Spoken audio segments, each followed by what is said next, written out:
Hi, my name is Michelle Embry. Thank you for having me as part of your learning experience right now. I'm going to talk to you a little bit about tarot cards and about tarot practice and how tarot cards can be used in a very practical way to help our insight regarding ourselves, regarding other people, regarding the human condition in general. So we'll be talking about how to lead a good life, what Aristotle might have called a good life, or what Socrates might have called the examined life. So first off, I'll tell you a little bit about myself. My undergraduate work was degree is in philosophy and sociology. My master's degree is in writing. Stories have always really been my main thing since I was a kid. I loved writing stories. Later, I loved reading stories, and obviously, I went on to pursue that in writing.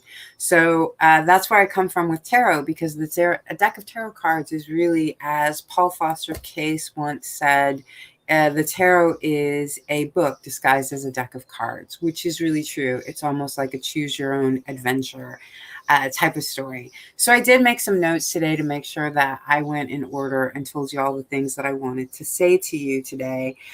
So I'll tell you where I got involved with tarot in the first place. I was living in New Orleans, and my job was that I delivered pizzas on my bicycle. And at some point in time, I got hit by a car and I had a concussion. But other than that, I seemed to be okay. That was in 2001. In 2002, I wasn't okay. That injury came back on me and something slipped out of my neck and my arm went up. My arm even atrophied. I was not well. I was injured. And so I was in bed for quite a while, healing this injury. And I was in pain and I was bored all at the same time. And I couldn't even sleep very well because I was in so much pain. So the only thing that would really take my mind off of it was one of my housemates would sometimes read to me. And that was about it. Other than that, I really couldn't focus on books. I couldn't write. It was my arm that I used to write with. I wasn't even interested in watching movies or television or things I'd been into, stories I'd been into at the time. So other than sometimes getting read to, I really didn't have any distraction from trying to heal from this injury. And then one day someone said, I was given this deck of tarot cards and it's just not for me, but I think you might be interested. And she handed me the deck, and that was kind of it. I was laid up for 3 months recovering from this injury, and I had a couple of books from the library brought to me about tarot, and that's what I did all day long. I learned to read tarot cards and I learned to understand tarot cards. And it had a wonderful effect on me really during this time when I wasn't well. It took my mind off of my pain. But more than that, it came at a point in my life where I had a lot of things to learn about myself. And the tarot cards helped me to do that. So in that way, I emerged from this injury really a much better person than I had been before I went into it, and a much more self-aware person. Maybe I should say that. Maybe it isn't really about being a good or bad person as much as it is about being a self-aware person.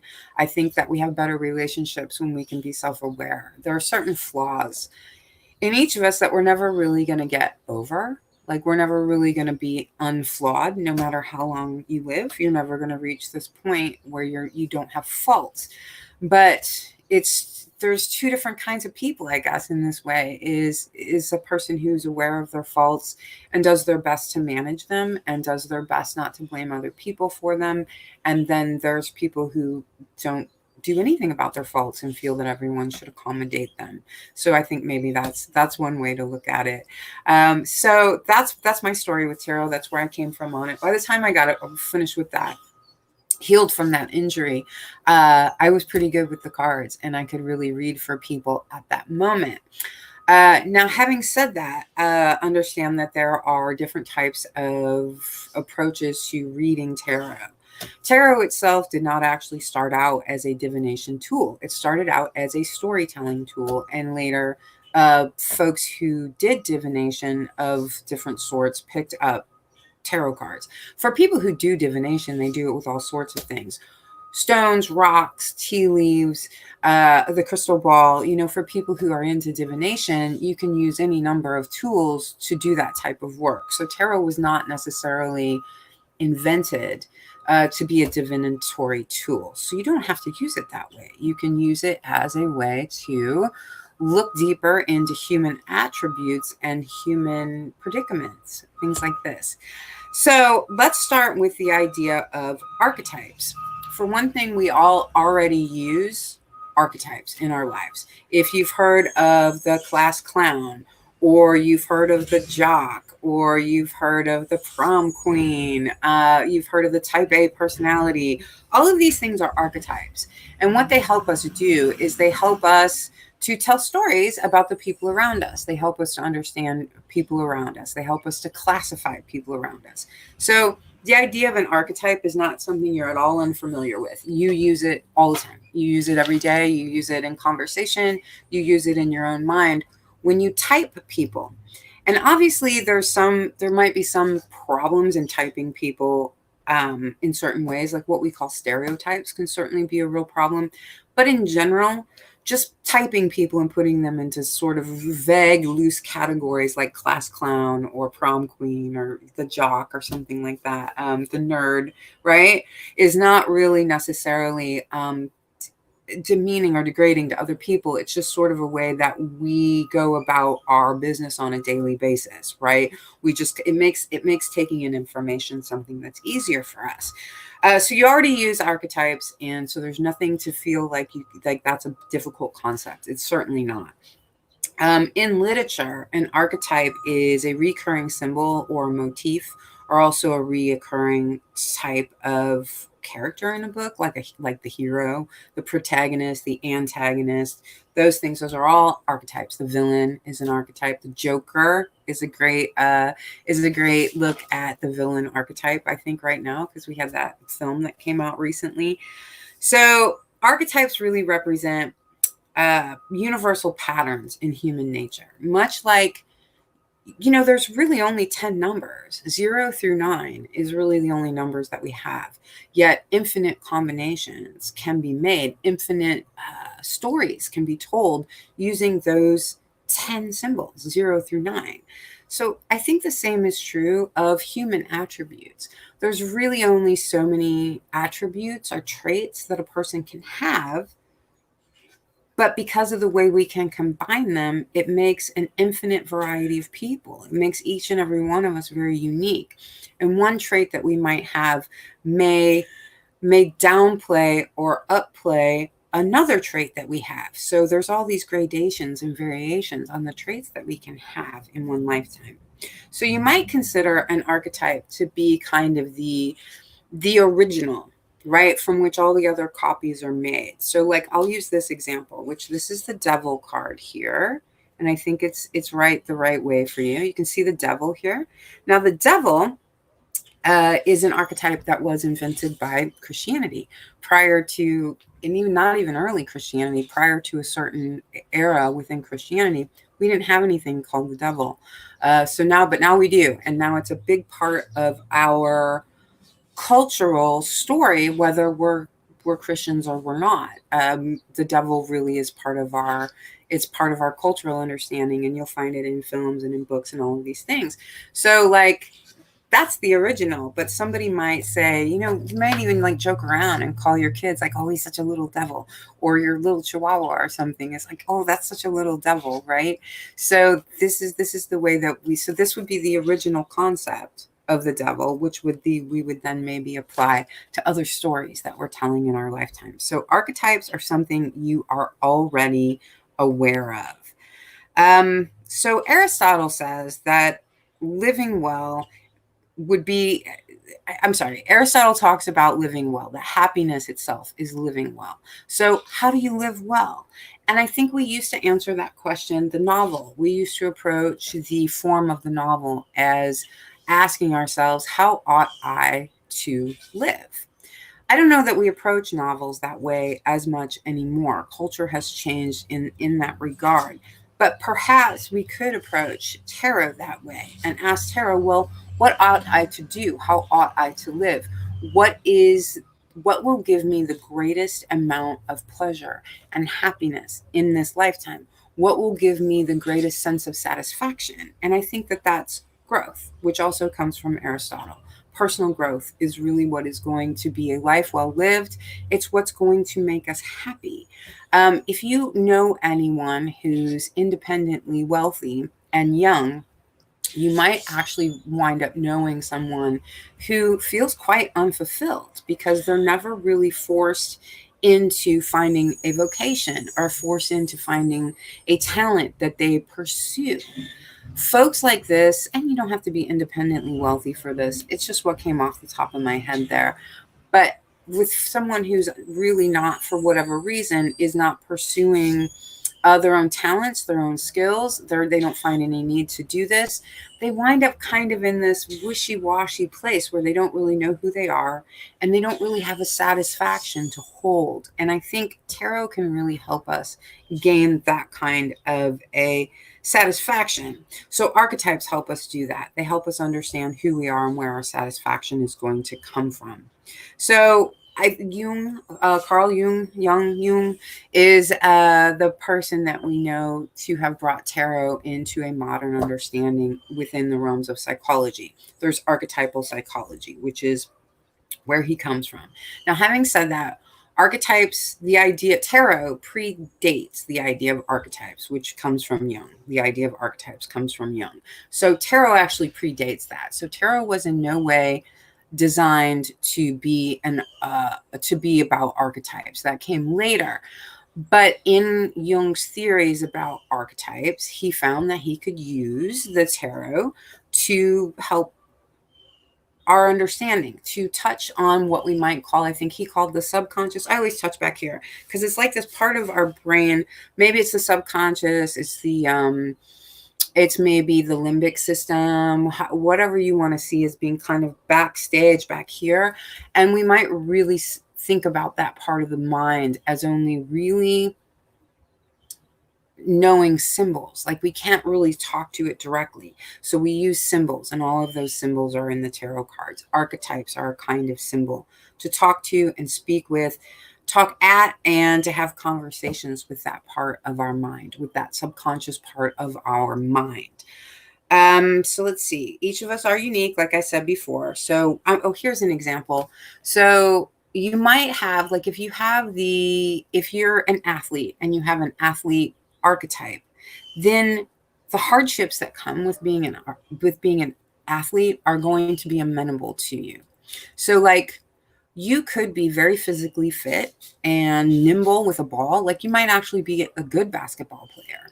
But if you don't have the archetype of an athlete, you're going to have trouble with the things you need to do to get that done. You're going to practice. If someone has the archetype of an athlete, then when it's time to get up and go to practice, it's not that they're not dragging their feet.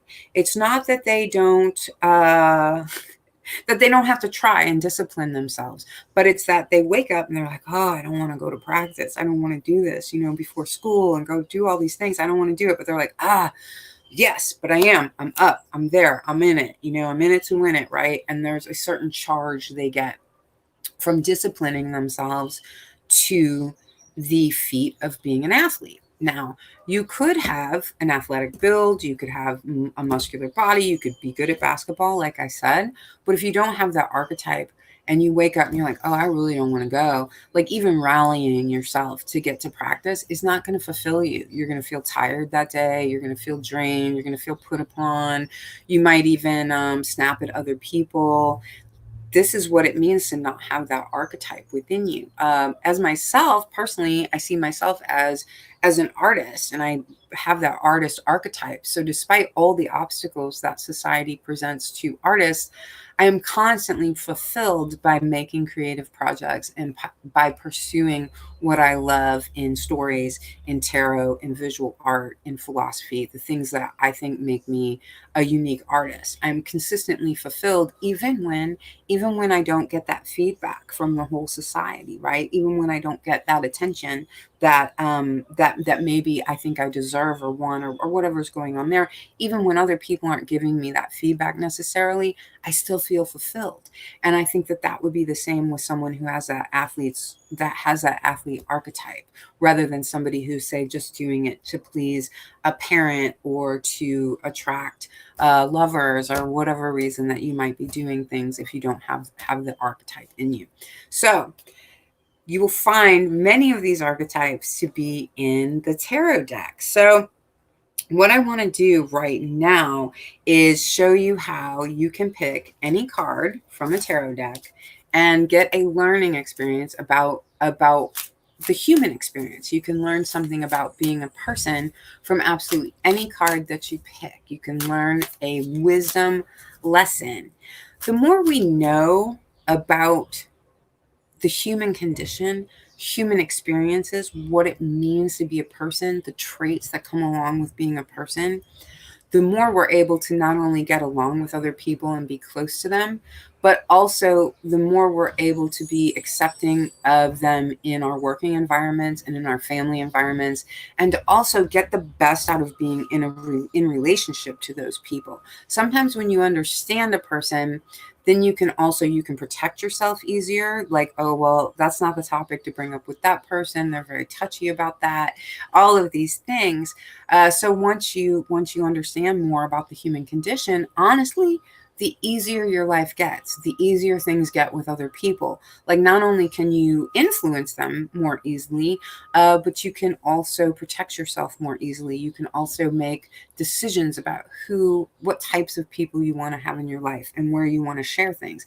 Everything about you is not for every single person you meet. Even if you love them and care about them and respect them, not everything about you is something that they need to know, right? And some of that will depend on their proclivities about the way they see the world and the way they look at the world.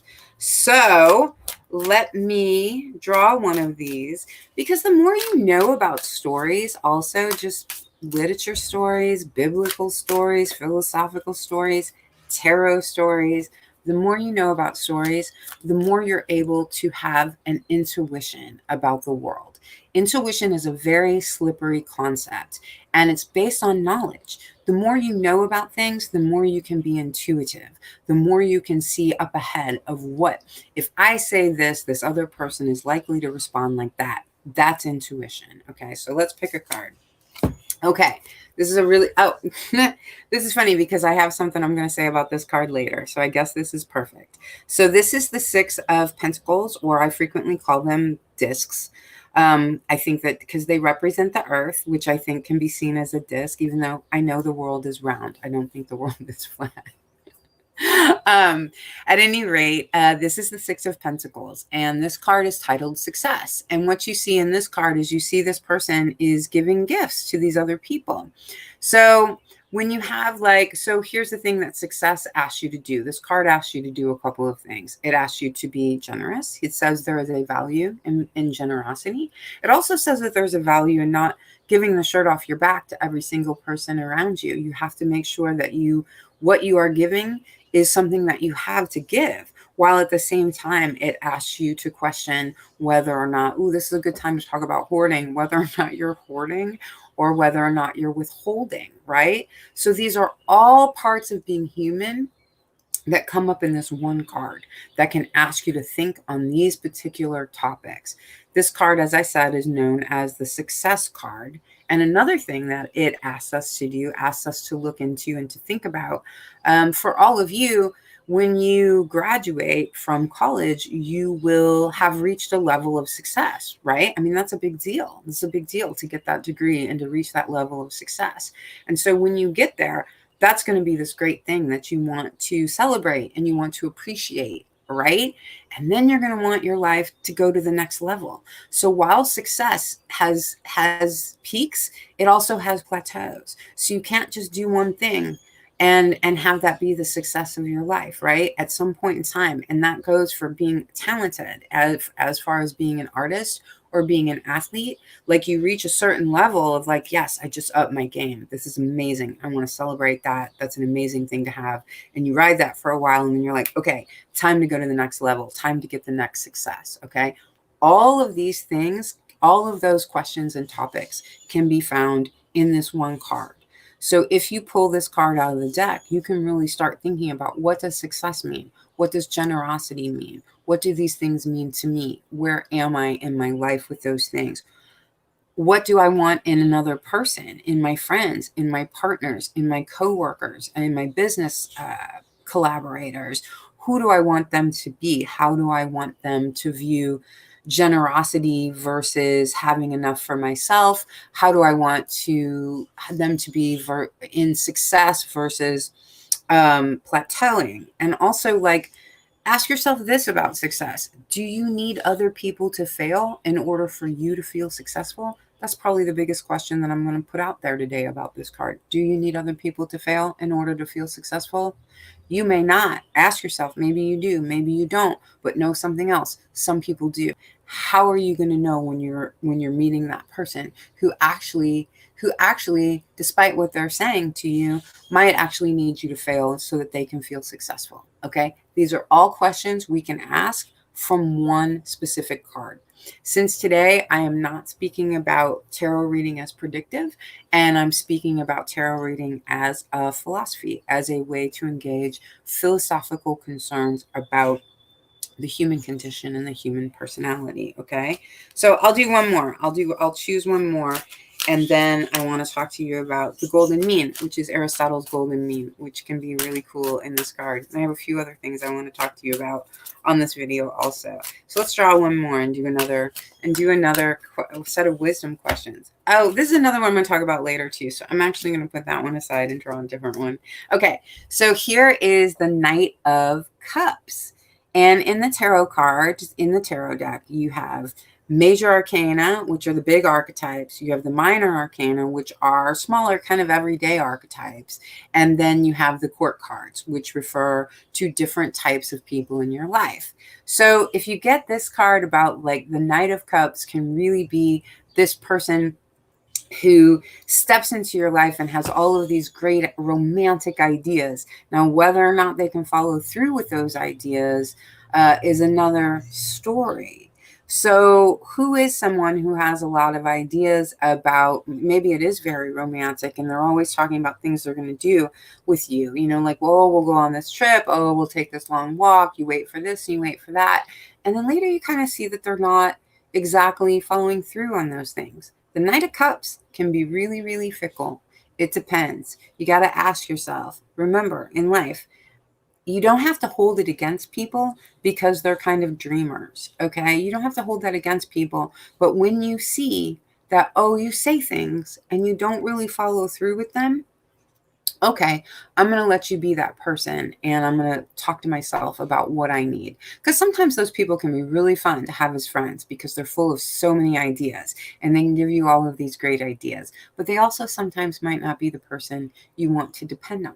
And so who are you in that way? Who are you? Are you someone who's more prone to talk about things in a dreamy kind of way than you are to do them? Or are you the opposite? Do you only really like think about things when you plan to follow through? So there are a lot of the court cards are the trickiest ones in the deck to read, but I did pull one up, and that's what would come up about this today. All right. So you have an entirety of 78 cards, each of them containing maybe literally hundreds of questions for you to ask yourself about who you are, who other people are, how the world values those attributes, and what do you want to do? Who do you want to be? I really believe that in our lifetimes, we can have certain decisions about who we want to be also, even though, like I said earlier, you're going to have faults and traits that don't change, that you don't get through, that you don't get over.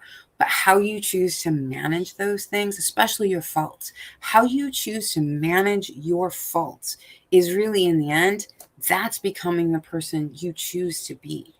I think that's probably the most important thing I'll say all day today. How you decide to manage your own flaws is really where you have the power in your life to become the person you most want to be. And I think every one of us can do that in life. Okay. I also want to talk a little bit about science here. Like, science is full of feeling.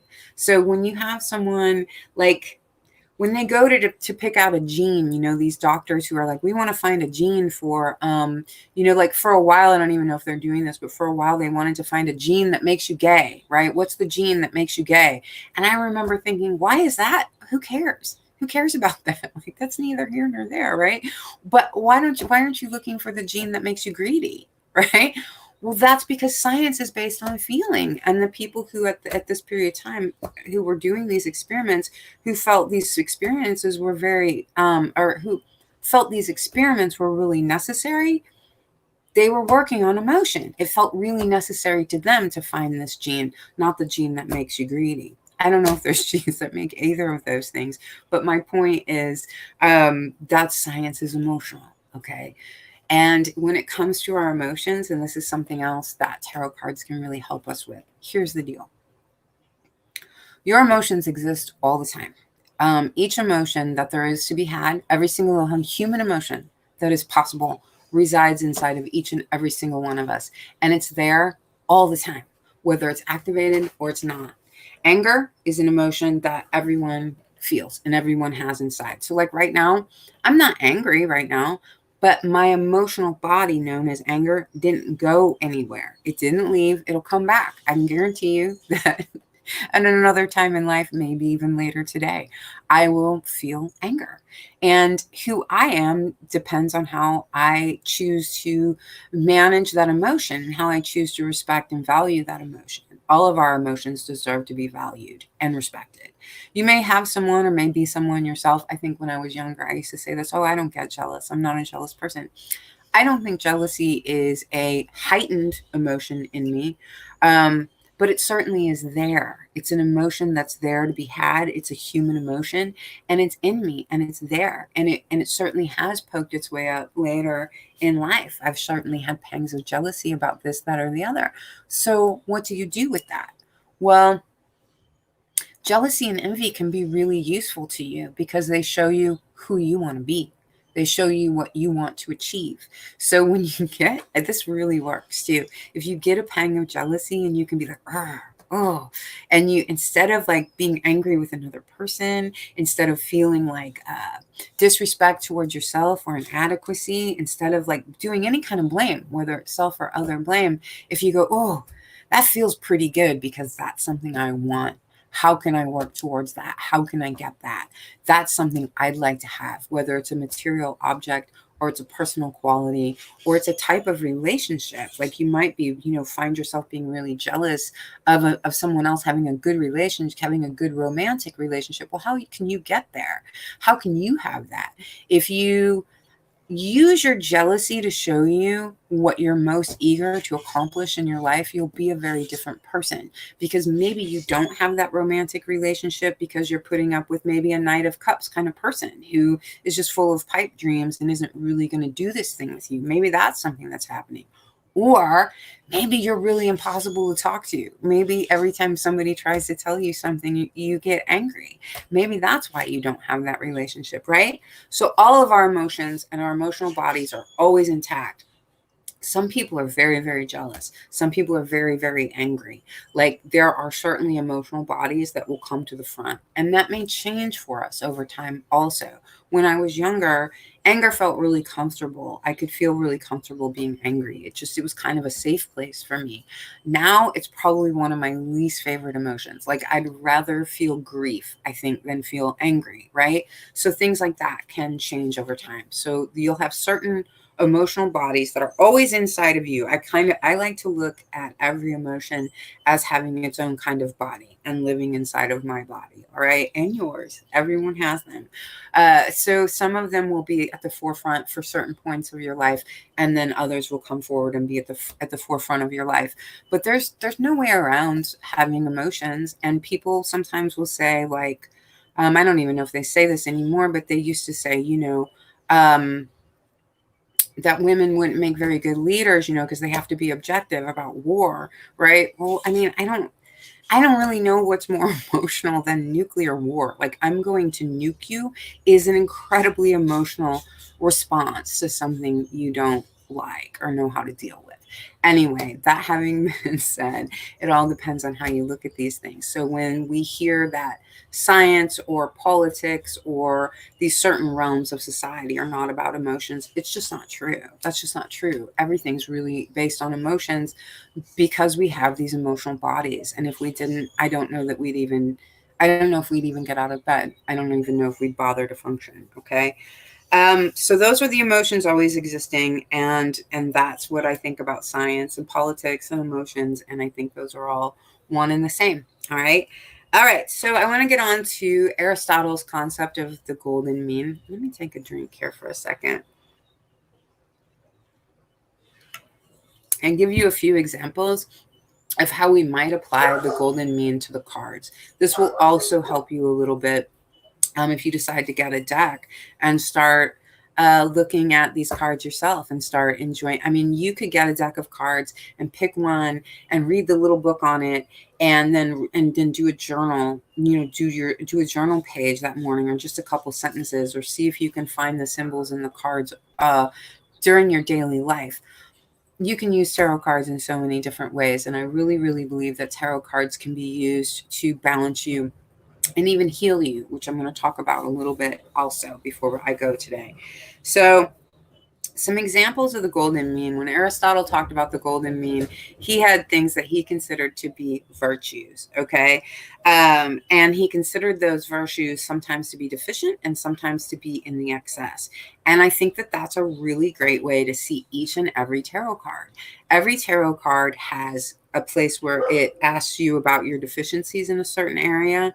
Then it indicates a way to ask questions about what the middle ground on that would be. Where would you be really balanced with this idea, and where does it go into excess? So I picked 3 particular things from Aristotle's golden mean. I don't know if I agree with all of his virtues and things like that, or if I even agree with that type of wording, but I think it's a good template. And that was a long time ago. Aristotle was a long time ago, so he certainly gave us a lot to think about for centuries to come, right? So, all right. So his notion of a virtue is courage. I think courage is a really great quality in a person also. And I think that I would represent courage in the tarot with the Knight of Swords. Okay, this is the Knight of Swords.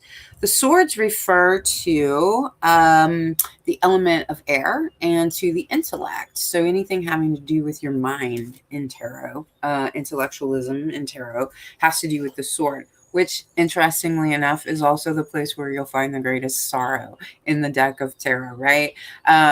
Because that's really what gives us sorrow. I mean, pain we can't avoid, but sorrow and suffering we get because of what we think about pain. Okay, so that's kind of a Buddhist concept, but I think it really applies.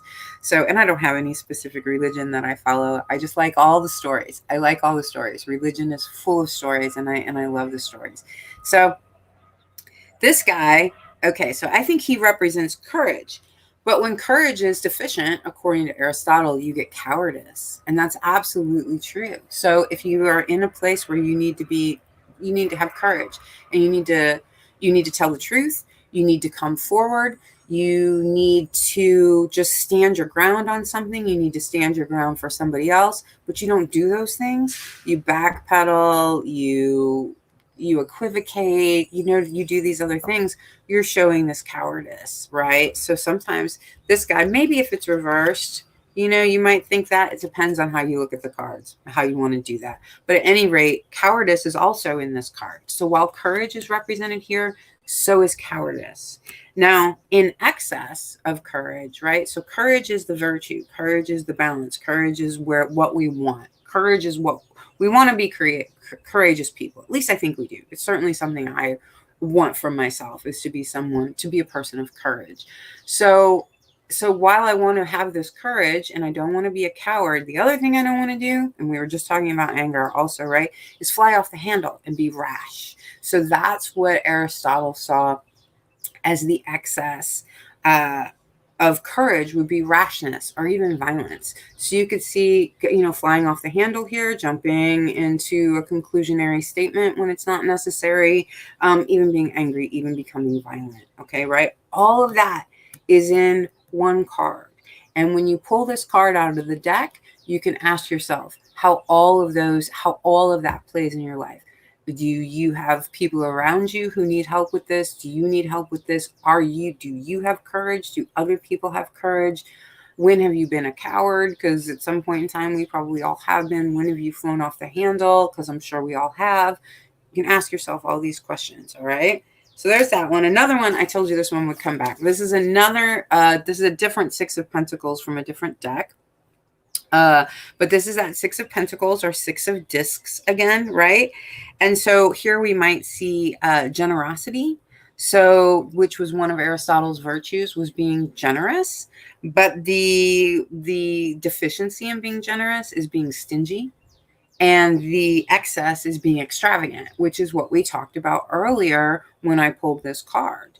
Like, you know, do you want to be the sort of person who can be generous and who can give and not be stingy, right? Or not hoard, right? Or are you the type of person who's like running up all your credit cards because you're taking your friends out to dinner, or because you're buying things for your partner that you can't afford, or yourself, so that others will confer you with a certain type of status? Are you being too extravagant with what you have? Generosity is a balance, and Aristotle's definitely right about that. Courage and generosity, he's certainly right about. These are, whether or not, whatever you feel about the word virtue, these are definitely balances in a human trait, right? I mean, we're already kind of seeing here how human traits have these moods, so to speak, and so do the cards, okay?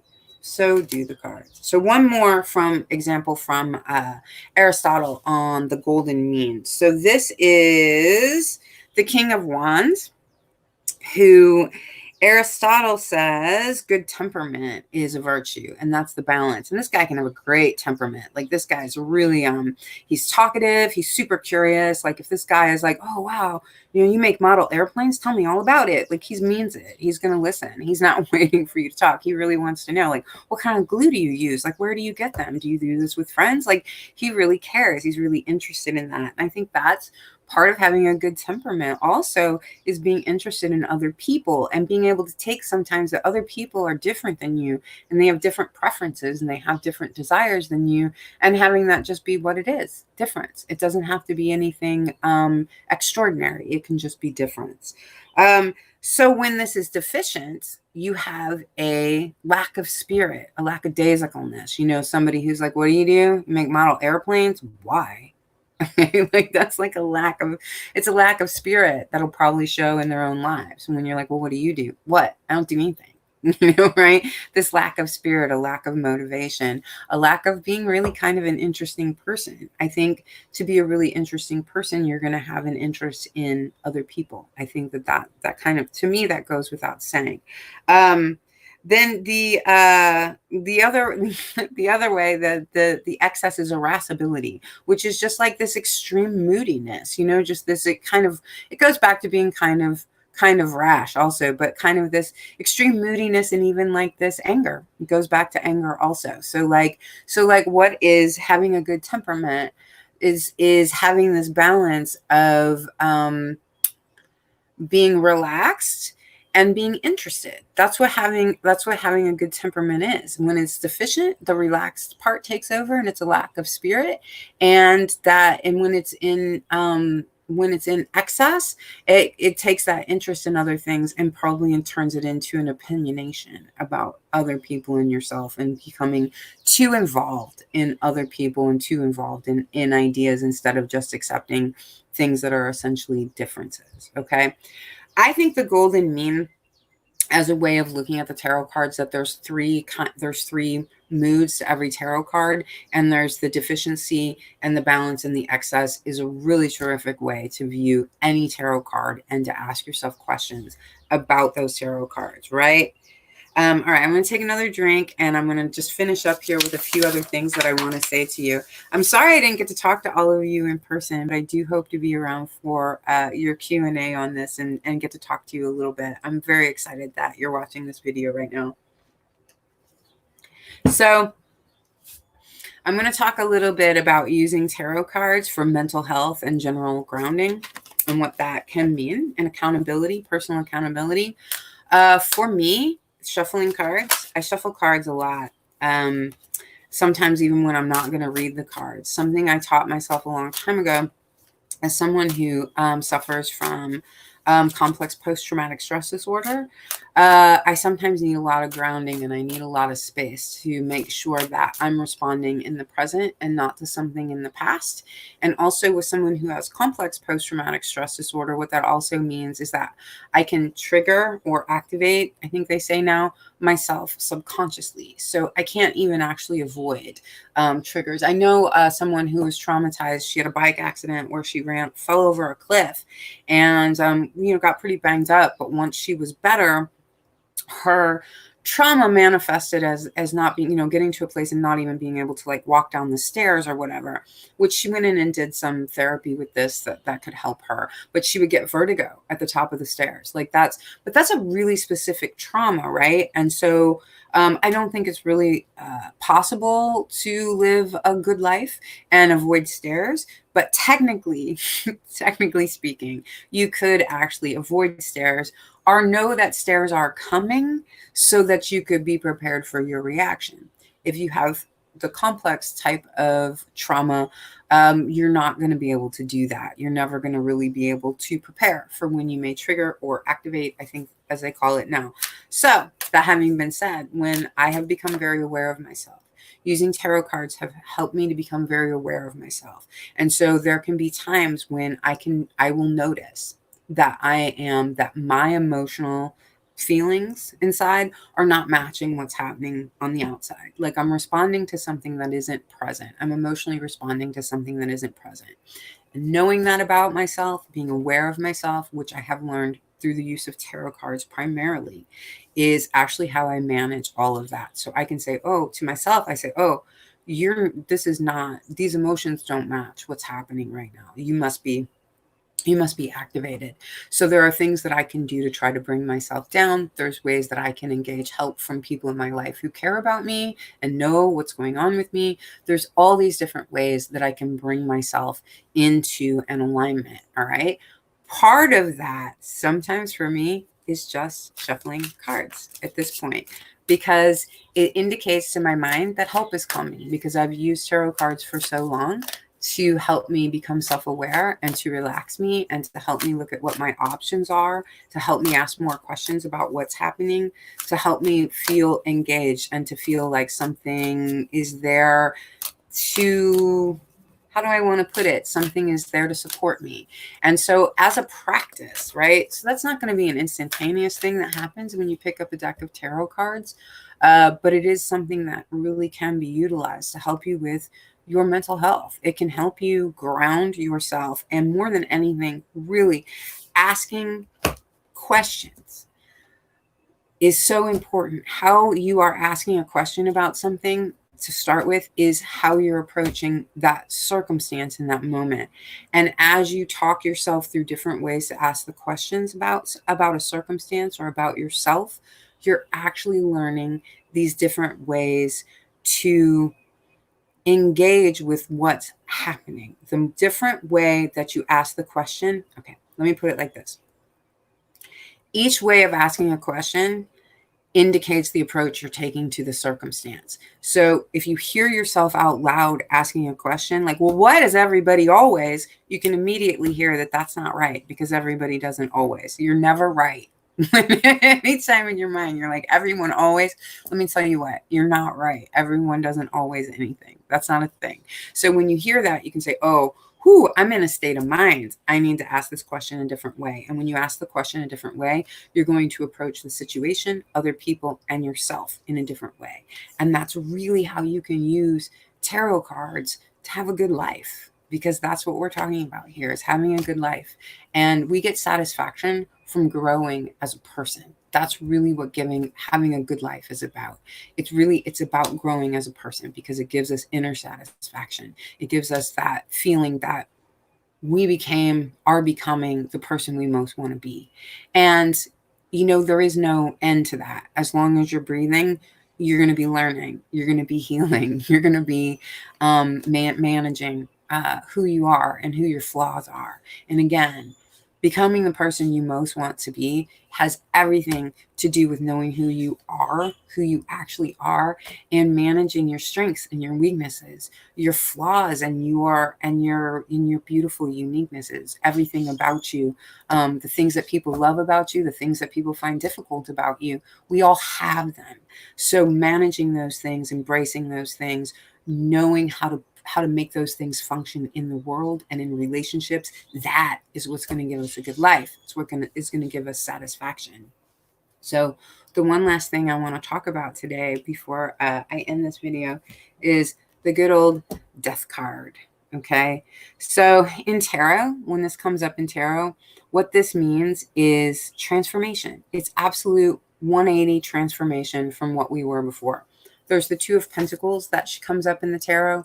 And when we see the Two of Pentacles, the way I like to put that is I'm like, that's change. It means change, but it means kind of the superficial change. Like, you get a different job, you get a different car, you paint the bathroom. I mean, getting a job, getting a car, those are big things. But in the end, they're superficial. And the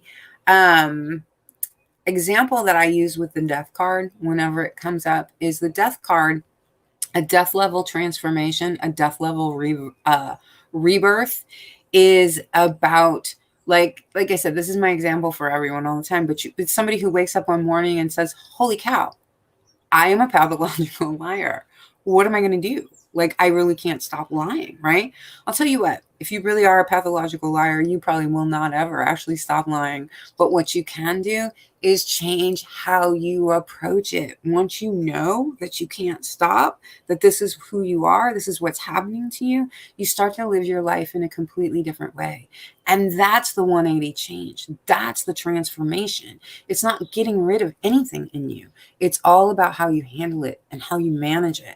But a death level change, you don't ever come back from a death level change. When you change some part of yourself in a fundamental way, that's all there is after that.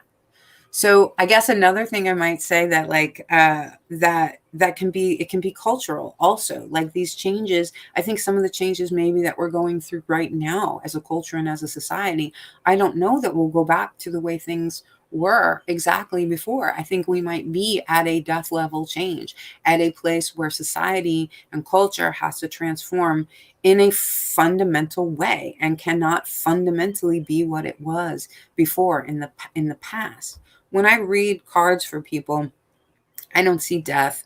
I'm not really a predictive reader. I'm more of a psychological reader. But because I know a lot about stories and because I've honed my intuition listening to people for the last decade while I went professional in 2012. So I read cards for 10 years before I went professional.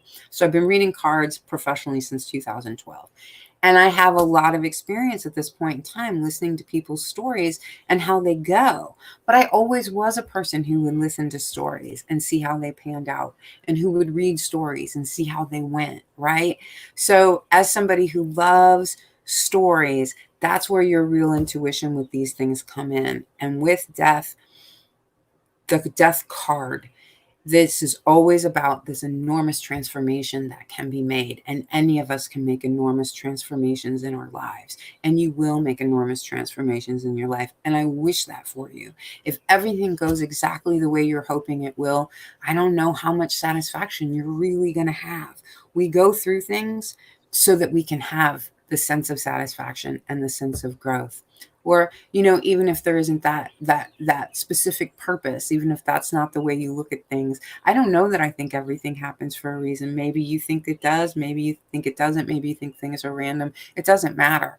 We're still going to have to deal with what's put in front of us. We're still going to have to deal with the reality of other people. As Sartre once said, hell is other people. Okay, so tarot cards can help you manage that a little bit. And in tarot, the death card is that transformation. It means that you're not who you used to be. And hopefully, if we manage it right, most of the time, that is going to be something that makes us better than we were before. So thank you very much for listening to this video. And I do look forward to the opportunity to speak with you all kind of semi in person on the video talk. that we're going to have about this. Okay. So thank you all again. And thank you, Laurence. All right. Bye.